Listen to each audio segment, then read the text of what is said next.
Die geloof waardeur ek lewe, saamgestel uit die geskrifte van Ellen White. 'n plek van toevlug. Vergeet die gasvryheid nie, want daardeur het sommige, sonder om dit te weet, engele as gaste geherberg. Hebreërs hoofstuk 13 vers 2. Ons simpatie moet die grense van die self en die omheining van familiemure oorskry. Daar is kosbare geleenthede vir diegene wat hul huise 'n seën vir ander sal maak.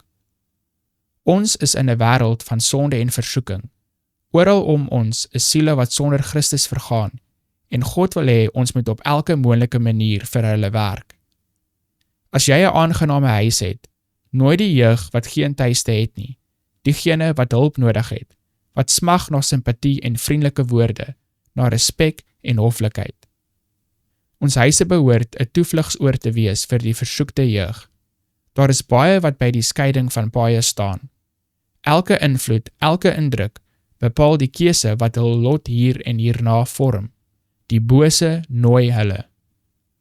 Sy oorde word helder en aantreklik gemaak. Hulle het 'n welkome ontvangs vir elke wenner. Oral om ons is jong mense wat geen tuiste het nie, en baie wie se huise geen nuttige opbouende krag het nie, en die jeug dryf in die bose. Hierdie jong mense het 'n hand nodig wat in simpatie na hulle uitgestrek word. As ons hulle na ons huise sou nooi en hulle met jubelende, behulpsame invloede sou omring, is daar baie wat met graagte hulle tree na die opwaartse pad sou draai.